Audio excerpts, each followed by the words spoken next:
I stood by and allowed my wife to almost kill our son. I was happy she did it. Okay, fair warning, this one is long as hell. Apologies for that, but this is very hard for me and I have been carrying it for a lot of years. On the advice of my therapist, I've written it all out to try to work out my feelings on it. He didn't advise me to submit it to Reddit, of course, but I have struggled with this for a long time, and I need to hear other people's opinion on it. I still really have no idea how I feel about it, even after all these years, but I will submit for judgment by the masses. I know I did wrong on some things, probably a lot of things. I tried to do my best that I could. My son was very troubled. Very troubled. If you have seen the movie We Need to Talk About Kevin, it will really help to understand what I'm talking about, because I swear to God when I watched that film I thought I was watching a documentary of my life. I felt like the writer must have had cameras hidden in my damn house, that's how accurate it was. The only difference is that in the movie, the boy appears normal to his father and only reveals his true nature to his mother. With my son he didn't have that mask. His insane behavior was the same with everyone. From the day he was born, my son just came out wrong. He was planned. My wife and I tried to get pregnant and were ecstatic when he was born. He was wanted and loved. We showered affection on him and really tried to give him a happy childhood. But from the day we brought him home from the hospital, he was miserable. He cried for 13 months straight. I'm not exaggerating, 13 months without a break. He cried until he had no voice left and kept crying. You could see his little face scrunched up and no sound coming out, totally hoarse. There were times he would literally be crying in his sleep. I've never seen or heard of any other kid able to do that. We brought him to doctors, specialists, tried changing his diet, held him, rocked him, toys, swaddling, music, mobiles, everything we could think of. Nothing worked.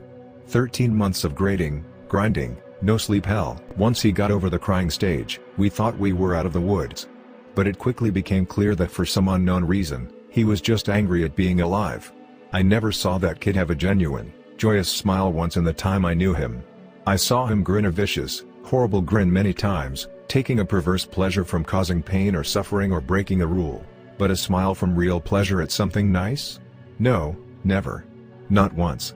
He had no interest in anything positive, he was fueled by hate, and everything he did was bent toward that. As soon as he could walk, his mission in life was to destroy things.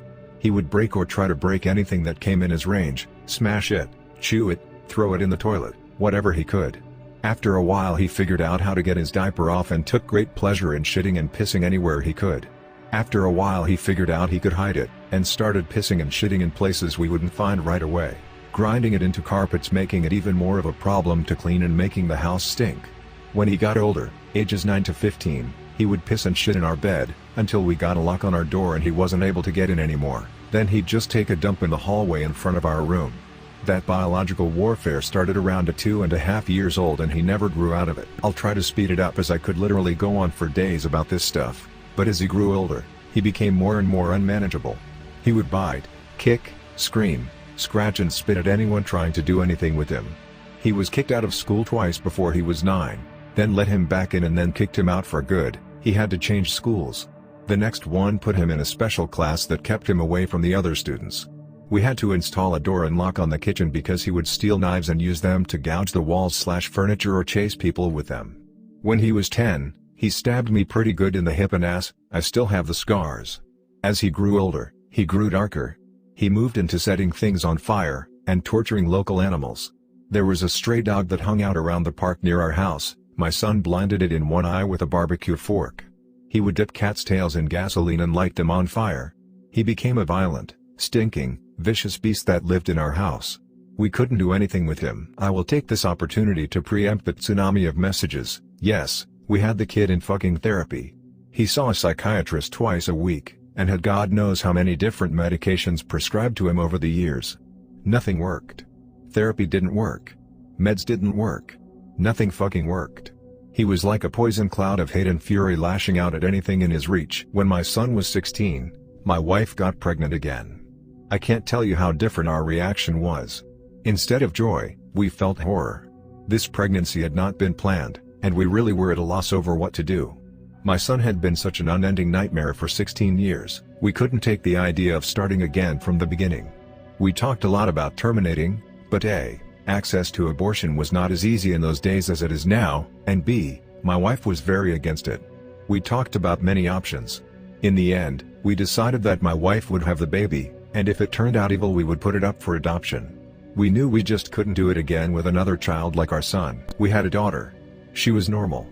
Suddenly we saw what our lives should have been like the whole time, how things would have been had our son not been himself. She laughed at things. She breastfed without biting. She didn't have teeth yet anyway, but you could tell she was just trying to eat, not tear her mom's breast off. After 4 months she was sleeping through the night. She was happy. She was normal. I can't describe the relief and happiness that we both felt. I don't have the words for it. This where I believe I may have started really pulling back from my son. Up until that time, whatever mistakes I made, I had always tried to do the best for my son. I am convinced of that. I tried to help him and love him and care for him, I really tried. But when my daughter was born, my wife and I both instinctively just turned toward her. She became our focus, not from malice, but just because she was so much easier. She was so happy and sweet, every moment we were with her was like magic. I understand this was wrong, but we honestly couldn't help it. I don't have a better explanation than that. My son hadn't given a shit about my wife being pregnant. I honestly don't know if he really understood it, but when we brought our daughter home he started acting out even more. I didn't think it was possible, but he took it up another notch. At this time he was 17, and we were having blowout screaming matches daily. Usually after we fought, he would storm out of the house and disappear for hours at a time, or come back the next morning. It was a relief. I started to actually look forward to our fights because it would get him away from us for a while. After the birth of our daughter, my relationship with my son was almost entirely gone. Our only real interactions were screaming at each other. My wife was even worse with him, she just had nothing left. By that time, if our son even came into the same room as her, she would just stop whatever she was doing and start screaming, "Get the fuck away from me. Get away. Get the fuck out." Until he left. He started spending more and more time out of the house, which was a blessing for us. I have no idea what he got up to out in the world, but we were just happy it wasn't being inflicted on us. As a consequence of our son's behavior, we had invested heavily in locks around our house. All of the cheap, thin interior doors in our home had been replaced with thick, dense wood doors that couldn't be kicked through, equipped with key locks that my wife and I carried keys to. I know it sounds extreme, but locks and heavy doors were the best way we had found to create safe spaces from him. And again, before I am inundated with messages, I was not locking my son in rooms like a prisoner. He had free reign of the house and could come and go as he pleased. My wife and I would lock ourselves in rooms to protect ourselves from him. If anything, we were the prisoners in our own home. On the day in question, I had fought with my son in the morning and he had left the house in a rage. My wife and I were enjoying some peace and quiet in the kitchen while our daughter napped in our bedroom. And then my daughter began crying. Any parent who has young children can tell you, you get used to your child's cries and you can tell after a while what they need. They cry differently if they are hungry, or need changing, or are just restless and want to be held. Babies can communicate pretty well before they can speak. This cry was none of those things. This cry was terror. The second we heard it, my wife and I were both up out of our chairs and running to the room. The door was locked, of course, and it took a few seconds to get the right key and get it open. My son was in the room. We lived in a bungalow, and the bastard had climbed in the window to get to her. He was standing over a crib with a steak knife in his hand. I have no idea where he got it. It wasn't one of ours. We controlled our knives very carefully and always kept them in locked drawers. I think he may have stolen it from one of our neighbors' houses. He had broken her skin twice already, once in the belly area and once on her arm. I could see blood running down. When I entered the room, he was dragging the back of the knife down her face, not cutting, almost tickling her with it, teasing her while she screamed. He looked up at us and smiled. Before I knew what I was doing, I was already moving, running to put myself between them. I didn't think about it, I just moved instinctively. Even with that, my wife got there faster. It was like a movie on fast forward. She got to our son and bashed his hand away, knocking the knife across the room, and then shoved him with her whole body weight, so hard that he flew away from the crib and bounced off the wall. I picked up my daughter and held her while my wife screamed us. I could see her shaking, almost convulsing. I can remember the smell of the room, the sound of my daughter screaming and wailing. The look on my son's face as he stood there. Just nothing. Blank, dead. There was nothing in his eyes, no emotion. He looked like an alien to me. I watched my wife take a step toward him. I could have reached out and stopped her, but I didn't. She stepped forward again, very close to him. I could have stopped her again, but I didn't. She waited, looking at him for maybe 3 to 5 seconds without moving. And then she punched him in the face. Now until this point, you may have been picturing my wife as a typical woman, small frame, dainty, delicate. This is not the case. My wife does have a small frame, but dainty and delicate she is not, never has been since I've known her. Since her early teens, my wife has been a boxer. MMA didn't exist back then, but karate and boxing were big in those days, and my wife was a very talented amateur. She was about 130 pounds, she carried a lot of muscle and she knew how to punch. I had 70 pounds on her back then, and I have no doubt that in a real fight between me and her she could have and would have pounded me flat. Neither of us had ever laid a hand on our son in anger before, but something broke in her that day, and all the years of anger and pain and sorrow and frustration just came pouring out. When she hit him, his head snapped back and blood started pouring out of his nose. He hardly reacted, he just looked at her with this shocked expression like he didn't know how to process what had just happened. She waited another second. And then she hit him again. I could have reached out and stopped her. I could have dragged her out of the room, taken her away, calmed her. I didn't. I just stood there and watched while she systematically started to pound him to a pulp. Every time he brought his hands to cover one part she would blast him somewhere else, body, head, over and over. He started screaming, crying out, yelling for her to stop. It's the most genuine reaction I'd ever seen him have to anything in his whole life. But she wasn't stopping. I watched her ramping up, hitting harder, faster, working him like a heavy bag. He tried to swing at her and she slipped him easily. She was on autopilot, sinking down into her training. I stood there watching for a minute. Then I turned my back on them and took my daughter out of the room. I brought my daughter to the kitchen and gave her a bath in the sink. I found that he had cut her a third time on the sole of her foot. All the cuts were superficial. I cleaned her up and held her until she calmed. I put polysporin and band-aids on her cuts. In our bedroom, I could hear my son screaming, calling my wife horrible names, telling her he would cut her head off and fuck her corpse. After a while, I didn't hear him saying anything anymore, didn't even hear him crying out. I assumed that he must have been knocked out. But I could still hear her beating him. That went on for a long time. Long enough for my daughter to drift off to sleep in my arms. I just sat at the kitchen table waiting for her to finish. Finally she came out and sat down across from me. Her hands were swollen and red.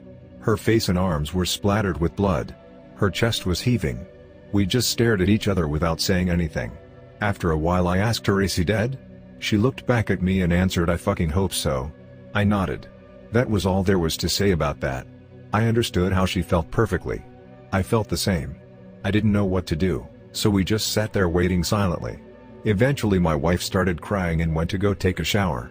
I just stayed where I was holding our daughter. After a long while, I heard moaning and sobbing coming from our room. It turned out that my son wasn't dead. I went in to see how bad it was, and it was pretty bad. I've never seen a more merciless beating laid onto anyone, before or since.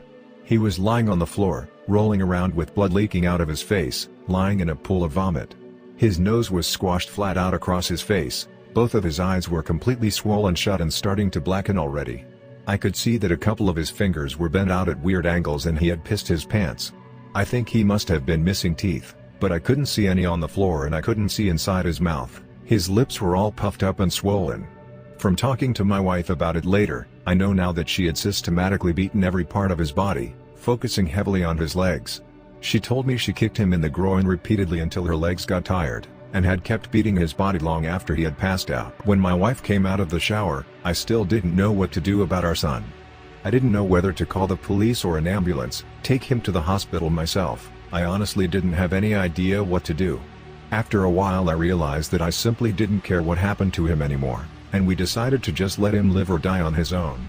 There was an in-law suite in the basement that we had never really used, and my wife, my daughter and I just moved down there. We simply ceded the top floor of the house to my son and locked everything down, separated our lives entirely. There was plenty of food in the upstairs cabinets, enough for a couple weeks or more. He had a washroom and bedrooms to use. We had a washroom in the basement, a small kitchenette, and a separate entrance, so we just stopped going upstairs. We just decided we were done with him. I figured we'd let his food run out and see what happened. Over the next week we could hear him moving around upstairs sometimes. I think he just spent most of time lying in bed recovering. I went to work, watching on high alert in case he attacked me in the driveway, but he never did. My wife stayed home with our daughter. She was never out of our sight. One night we heard him going ballistic, smashing things and banging. We didn't respond. He never tried to get downstairs or get near us though. I think he was afraid that if he got near us again, my wife might finish the job on him. After 3 weeks down in the basement, we hadn't heard anything from up above for a few days, and I ventured upstairs to the main floor of the house. The place was demolished, and there was no sign of my son. He was gone. It took months to repair the damage he had done and get the main floor back to normal again. There was food and shit smeared all over the walls and broken glass on the floor, big holes in the drywall. He had ripped the place apart. He tore up the linoleum in a corner of the kitchen and emptied an entire foam fire extinguisher into the living room. I feel thankful that he didn't burn the house down with us in it. I'm honestly not sure why he didn't. The kid wasn't shy about lighting things on fire. After that, I lived in fear every day that he would come back, that he would ambush us out of the blue and try to kill us. We moved house about 3 years later and I finally stopped being afraid that he would show up again, as now he had no idea where we were. I finally felt safe from him. All this happened a long time ago. My son was born in the spring of 1971, my daughter was born in '88. I'm an old man now, I'll be 70 this year, and my wife passed from cancer in 2016. My daughter is 31 now, I moved in with her and her husband after my wife passed. I've got 2 granddaughters and they are the joy of my life. I see a therapist a couple times a month to talk about all this. I don't know where my son is. The last time I saw him was when he was lying on the floor of our bedroom, bleeding and smashed.